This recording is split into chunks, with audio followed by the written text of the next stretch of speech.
ሰላም ጤና ይስጥልን የሀቅና ሳቅ ሚዲያ አድማጮችና ተመልካቾቻችን የሰዓቱን ዜና ማታ ይዘንላችሁ ቀርበናል። የሀገር ውስጥና የውጭ መረጃዎችን ወደ እናንተ የምናደርስበት ሰዓት ላይ ነው የምንገኘው። በመጀመሪያም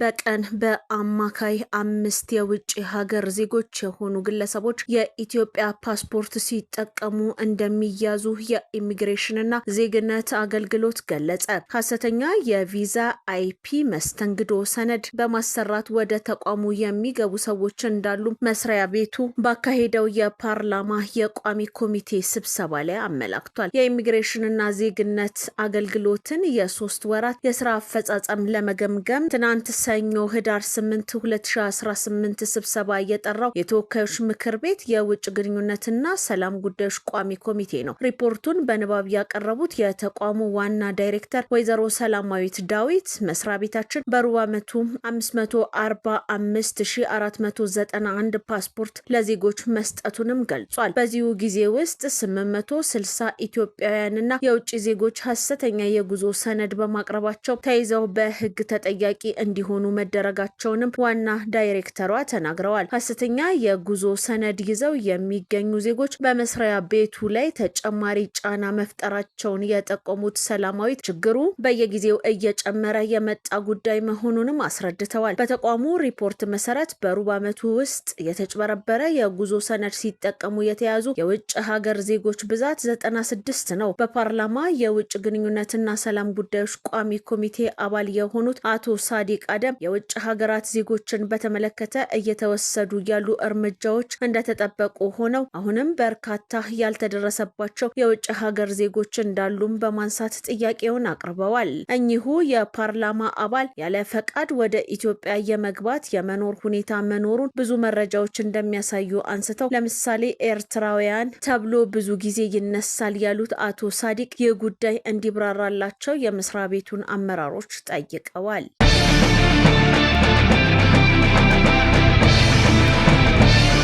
በማዕከላዊ ጎንደር ዞን በአላፋ ወረዳ የሀገር መከላከያ ሰራዊት ለሻሁራ ቁጥር 1ኛ ደረጃ ትምህርት ቤት የትምህርት ቁሳቁስን አበረከተ። የ66ኛ ክፍለ ጦር ምክትል አዛዥ ኮሎኔል በድድ 4ኛ ሬጅመንት የሻለቃ ሸጋው ሻንቆ የ66ኛ ክፍለ ጦር 2ኛ ሬጅመንት የሻምበል ታመነ ሆርሳሞ የአላፋ ወረዳ አስተዳደር ጽህፈት ቤት ኃላፊ አቶ በላይሁን ደለለኝ የሻውራ ከተማ አስተዳደር ገቢዎች ጽህፈት ቤት ኃላፊ አቶ ልሳኑ አለው ሰው የሻውራ ከተማ አስተዳደር ከንቲባ ጽህፈት ቤት ኃላፊ አቶ መላኩ ማለደና ሌሎች የሀገር መከላከያ ሰራዊት አመራሮችም ተገኝተዋል። የ66ኛ ክፍለ ጦር ምክትል አዛዥ ኮሎኔል በንደር በድድ እንዳሉት ያልተማረ ሀገር ያፈርሳል፣ የተማረ ትውልድ ደግሞ የኢትዮጵያ ፍሬ ስለሆነ አንድ ስክሪፕቶ ለአንድ ተማሪ ትልቅ ዋጋ አለውም ብለዋል። የ4ኛ ሬጅመንት የሻለቃ ሸጋው ሻንቆ ለትምህርት ቤቱ ርዕሰ መምህር ሙሉ አሰሜ አበርክተዋል።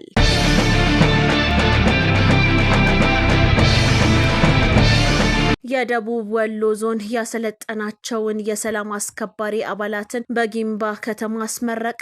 የደቡብ ወሎ ዞን ከተለያዩ ወረዳዎች የተመለመሉና በጊምባ ማሰልጠኛ ማዕከል ለወራት ስልጠናቸውን የወሰዱ የሰላም አስከባሪ አባላትን የሀገር መከላከያ ሰራዊት መሪዎች፣ የዞን ከፍተኛ የስራ ኃላፊዎች በተገኙበት አስመርቋል። የሰላም አስከባሪ ተመራቂዎቹ የተሰጣቸው በተግባር የተደገፈ የአካል ብቃትና የስነ ልቦና ግንባታ ስልጠና የነበራቸው ወታደራዊ አቅምና እውቀት እንዳሳደገላቸው ገልጸዋል። የሚሰጣቸውን ማንኛውም ግዳጅ በብቃት ለመወጣት ዝግጁ መሆናቸውንም ነው የተናገሩት። የደቡብ ወሎ ዞን ሚሊሻ ጽህፈት ቤት ኃላፊ ኮሎኔል አባተ ደምሴ በዞኑ የሚሊሻና ሰላም አስከባሪ ኃይልን የመመልመል እና የማሰልጠን ስራ በስፋት እየተሰራ መሆኑንም ጠቁመዋል። ተመራቂ የሰላም አስከባሪ አባላቱ በስልጠና ያገኙትን እውቀትና ክህሎት በመጠቀም ሀገርና ሕዝብ የጣለባቸውን ኃላፊነት በቁርጠኝነት እንዲወጡም አሳስበዋል። የደቡብ ወሎ ዞን ሰላምና ጸጥታ መምሪያ ኃላፊ ረዳት ኮሚሽነር ዘለቀ አለባቸው ተመራቂ የሰላም አስከባሪ አባላት በስልጠና ላይ ያሉ በዞኑ ተከስቶ የነበረውን የጸጥታ ችግር ለመቀልበስ ከሀገር መከላከያ ሰራዊትና ከሌሎች የጸጥታ ኃይሎች ጋር በመሆን በተግባር የሚገለጥ ስራ በመስራታቸው በዞኑ አንጻራዊ ሰላም እንዲሰፍን አድርገዋልም ብለዋል።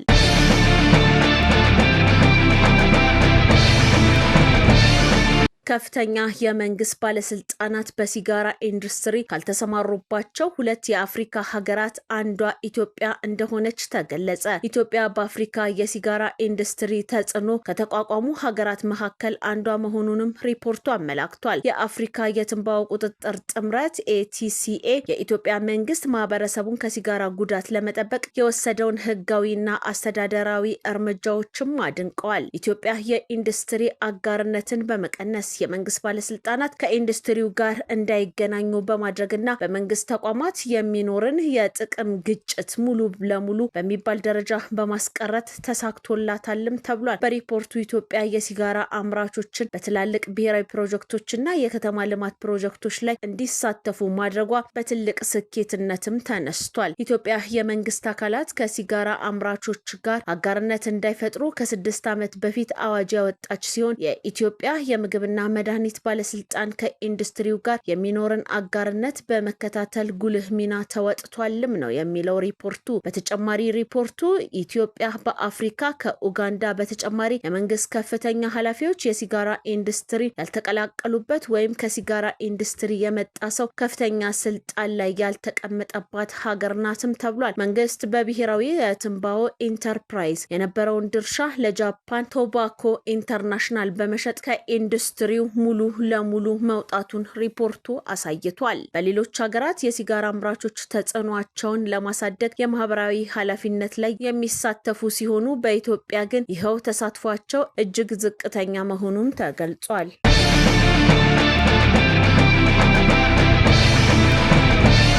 ኤርትራ ባለፉት 6 ዓመታት ውስጥ በትናንሽ ጀልባዎች ከፍተኛ ስደት ከተመዘገበባቸው ሀገራት ውስጥ ዋናዋ ነች። ሚግሬሽን አብዘርቫቶሪ ወይም ኦክስፎርድ ከፈረንጆቹ 2018 እስከ 2024 በትናንሽ ጀልባዎች ከፍተኛ ስደት የተመዘገበባቸው ሀገራትን ይፋ ያደረገ ሲሆን 6 ሀገራት ኢራን፣ አፍጋኒስታን፣ ኢራቅ፣ አልባኒያ፣ ሶሪያና ኤርትራ ላለፉት 6 ዓመታት ዜጎቻቸው በትናንሽ ጀልባዎች ሀገራቸው ለቀው በመሰደድ 70% ያህሉን ይይዛሉ ብሏል። በስደት ኢራን 17%፣ አፍጋኒስታን 15%፣ ኢራቅ 12%፣ አልባኒያ 10%፣ ሶሪያ 9%፣ ኤርትራ 8%ን ይይዛሉ። ለዚህ ስደት መነሻ በሀገር ውስጥ ከፍተኛ ግጭት፣ ከባድ የሰብአዊ መብት ጥሰቶች፣ ወታደራዊና አምባገነናዊ አገዛዝና ገደብ የለሽ ወታደራዊ አፈሳን እንደ ምክንያትነት አስቀምጧል። ኤርትራ በከባድ ጭቆና ወይም ጦርነት ሳይሆን በዓለም ላይ ካሉ እጅግ ጨካኝ ስርዓቶች አንዱ ወሰን የሌለው ወታደራዊ ግዳጅ፣ የዘፈቀደ እስር፣ ማሰቃየት፣ ነጻ ፕሬስ አለመኖር፣ የእድሜ ልክ ወታደራዊ አገልግሎት ለስደት ዋና መንስኤዎች እንደሆኑ በሪፖርቱ ተቀምጧል። ይህ ከኢሳያስ አፈወርቅ ጎን የሚታየው ሰው ቡትሮስ ጋሊ ይባላል። ግብፃዊና የቀድሞ የተባበሩት መንግስታት ድርጅት ዋና ጸሐፊም ነበር። ኢትዮጵያን ከአሰብና በአጠቃላይ ከቀይ ባህር አካባቢ በማራቅ ከዓለም አቀፍ ማህበረሰቡ የምትገናኝበትን በር ተከርችሞ እንዲቀር ትልቅ ሚና ከተጫወቱ የግብጽ ዲፕሎማቶች ዋናው ሰው ነው።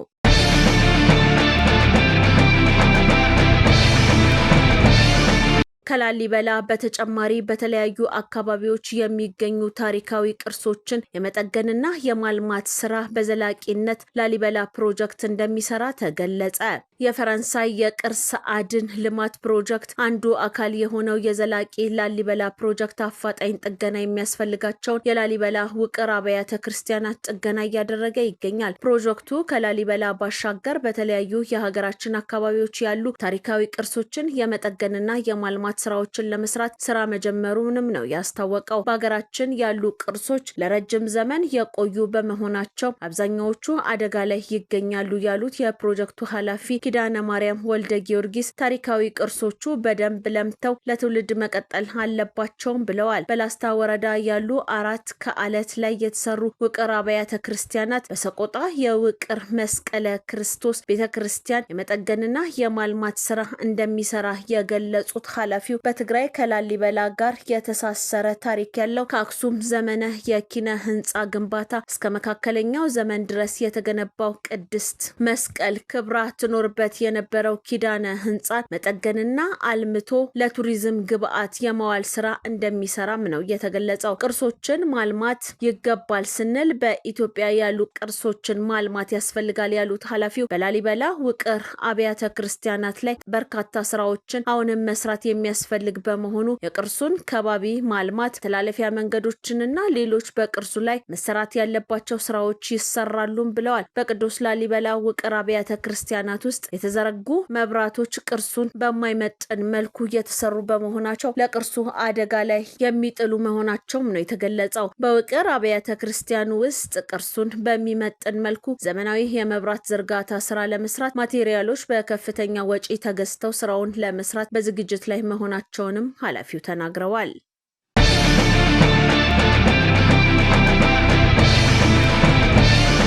ወደ ውጪ ዜናዎች ስናልፍ ደግሞ የቀድሞ የአሜሪካ ውጭ ጉዳይ ሚኒስትር የዩክሬን ጦር መሳሪያ ማምረቻ ተቋም አማካሪ ሆኑ። የአሜሪካ የውጭ ጉዳይ ሚኒስቴር የነበሩት ማይክ ፖምፒዮ ለበርካታ ዓመታት በዲፕሎማሲ ስራ ላይ ተሰማርተው የቆዩ ናቸው። ቀደም ሲል የአሜሪካ የስለላ ተቋም CIA ኃላፊ የነበሩት ፖምፒዮ 7ኛው የአሜሪካ የውጭ ጉዳይ ሚኒስትር በመሆን ያገለገሉ ሲሆን የትምህርት ዝግጅታቸውን በሕግ ላይ የተመሰረተ ነው። ዛሬ እንደተሰማው ግን እኚህ የ61 ዓመቱ አንጋፋ የቀድሞ ባለስልጣን ከዲፕሎማሲ ወደ ሚሳኤል ተሸጋግረዋልም ይላል መረጃው። ማይክ ፖምፒዮ የዩክሬን ረጅም ርቀት ሚሳኤል ማምረቻ የሆነውን ፋየር ፓይንት ፋብሪካ አማካሪ ቦርድ አባል መሆናቸውን አሶሲየትድ ፕሬስ ዘግቧል። ፋየር ፖይንት ማለት ሩሲያ ውስጥ ዘልቀው በመግባት ጥቃት መፈጸም የሚችሉ ሚሳኤሎችን የሚያመርት ሲሆን በዚህ ፋብሪካ ከተመረቱ ውስጥ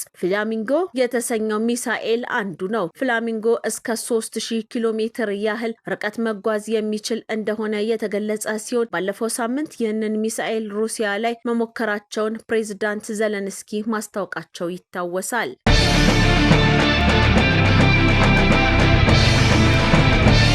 ፕሬዝዳንቷ ሴት ልጃቸውንና አማቻቸውን የካቢኔ አባል አድርገው ሹመት ሰጡ። ጥቅምት 29 የታንዛኒያ ፕሬዝዳንታዊ ምርጫ 98% ድምጽ በማግኘት ያሸነፉት ፕሬዝዳንት ሱሉሁ ሐሰን ካቢኔያቸውን ሲያዋቅሩ አነጋጋሪ የተባለ ሹመትን ሰጠዋል። በዚህም ፕሬዝዳንቷ ሴት ልጃቸውንና አማቻቸውን የካቢኔ አባል አድርገው መሾማቸውም ነው የታወቀው። የፕሬዝዳንቷ ሴት ልጅ ዋኒ ሀፊድ አሜርን የትምህርት ሚኒስቴር ምክትል ሚኒስተር ተደርገው ሲሾሙ የልጃቸው ባለቤት የሆኑትን ሙሐመድ ሚቼን ገርዋን በበኩላቸው የጤና ሚኒስተር ተደርገው ተሹመው ተገኝተዋል።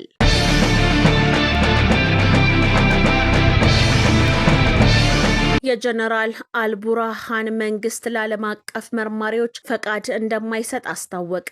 በሱዳን ሰሜናዊ ዳርፉር ግዛት አልፋሺር ከተማ ውስጥ የተፈጸመውን የጅምላ ግድያ በተመለከተ ዓለም አቀፍ መርማሪ ቡድን እንዲያጣራ ውሳኔ መተላለፉ ይታወሳል። በተመድ የሰብአዊ መብት ምክር ቤት የሱዳን እውነት አፈላላጊ ኮሚቴ የተመሰረተው ከ2 ዓመት በፊት እንደነበረም ይታወሳል። ኮሚቴው ወደ ሱዳን በመግባት የተሰጠውን ግዳጅ ለመፈጸም እንቅፋቶች ተፈጥረውበት ቆይተዋል። ነገር ግን በአልፋሽር የተከሰተውን ጉዳይ አስመልክቶ በምክር ቤቱ ባለፈው ሳምንት በተደረገ ስብሰባ ላይ ይህ ኮሚቴ ወደ ስፍራው ሄዶ እንዳያጣራ ውሳኔ ተላልፏል። በዚህም መሰረት ባለፈው አርብ ይህ ኮሚቴ የማጣራት ስራውን ለማከናወን ፈቃድ እንዲሰጠው በፖርት ሱዳን ለሚገኘውና በሌተናል ጀነራል አብዱል ፈታህ አልቡርሃን ለሚመራው መንግስት ጥያቄ አቅርቧል። መንግስት ግን ለዚህ ጥያቄ ፈቃደኛ አለመሆኑንም አስታውቋል። በፖርት ሱዳን የሚገኙት የሀገሪቱ የፍትህ ሚኒስትር አብዱላህ ዳርፍ በዚህ ጉዳይ ላይ በሰጡት መግለጫ ከዚህ ቀደም ለዚህ ኮሚቴ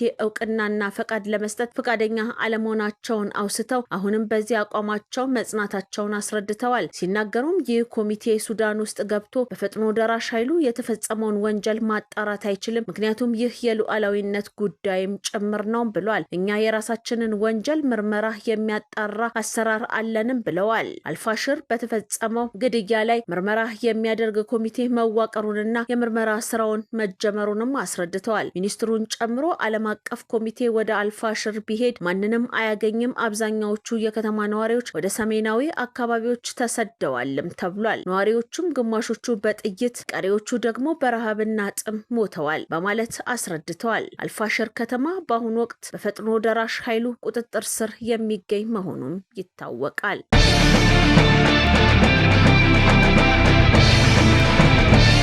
በዶናልድ ትራምፕ የቀረበው የጋዛው የሰላም ስምምነት በጸጥታው ምክር ቤት ድጋፍን አገኘ። የተባበሩት መንግስታት ድርጅት የጸጥታው ምክር ቤት በአሜሪካው ፕሬዝዳንት ዶናልድ ትራምፕ የቀረበውን ባለ 20 ነጥብ የጋዛ የሰላም ስምምነት ላይ ድምጽ በመስጠት በአብላጫ ድምጽ ውሳኔውን አጽድቋል። በስምምነቱ የመጀመሪያ ምዕራፍ ላይ የተካተቱ አፋጣኝ ተኩስ አቁም፣ ሐማስ የያዛቸውን ታጋጆች መልቀቅ፣ የእስራኤል ጦር ከጋዛ ሰርጥ መውጣትና ፍልስጤማውያን እስረኞችን መለቀቅ ከሞላ ጎደል ተተግብረዋል። ጋዛን መልሶ መገንባት፣ በትራምፕ የሚመራ ከፖለቲካ ነጻ የሆነ የፍልስጤም ኮሚቴ ጋዛን ማስተዳደር እንዲሁም የሰላም ስምምነቱን የሚቆጣጠር ዓለም አቀፍ የሰላም አስከባሪ በጋዛ ማሰማራት የሚሉ በትራምፕ የቀረቡ ዋና ዋና ነጥቦች ናቸው። በዶናልድ ትራምፕ የሰላም ስምምነት መርሆች ላይ የጸጥታው ምክር ቤት ይስማማ እንጂ በጋዛ ሰርጥ የሚገኘው ሐማስ ሙሉ በሙሉ በሀሳቡ አልተስማማምም ተብሏል። ሐማስ በጋዛ ስለሚኖረው ቆይታ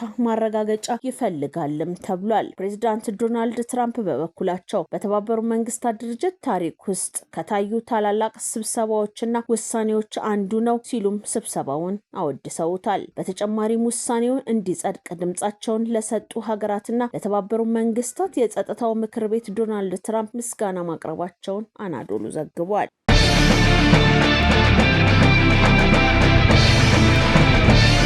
የቀድሞ የደቡብ አፍሪካ የውጭ ጉዳይ ሚኒስትርና የአፍሪካ ህብረት ሊቀመንበር ንኮሳዛና ድላሚኒ ዙማ ስለ ኢትዮጵያን በራስ የመቆምና የመቻል ተምሳሌትነት ታላቁ የኢትዮጵያ ህዳሴ ግድብ ምስክር ነው ሲሉ ገልጸዋል። ከኢትዮጵያውያን የተማርኩት ትልቅ ነገር በራሳቸው ማድረግ እንደሚችሉ ማመናቸው ነው። ለዚህ ትልቅ ምክንያት ደግሞ አእምሯቸውን ከቅኝ ግዛት እሳቤ ነጻ ማድረጋቸው ነው ብለዋል። ዶክተር ንኮሳዛና በቅርቡ አፍሪካውያን አእምሯቸውን ከቅኝ ግዛት እሳቤ ማላቀቅ አለባቸው በሚል መነሻ ሀሳብ በሰጡት አስተያየት ኢትዮጵያ የህዳሴ ግድብን ለመገንባት የውጭ እጅን አልተመለከተችም፣ ከዚህ ብዙ ልንማር ይገባል ሲሉም አብራርተዋል። በሀገር ውስጥና በውጭ የሚገኙ ዜጎች ያላቸውን በማዋጣት ያለ የትኛውም የውጭ አካል ተሳትፎ በራስ አቅም ይህንን ትልቅ ፕሮጀክት እውን አድርገውታል፣ ተጠቃሚ መሆን ጀምረዋል ብለዋል። አብዛኛዎቻችን አሁንም የውጭ እጅን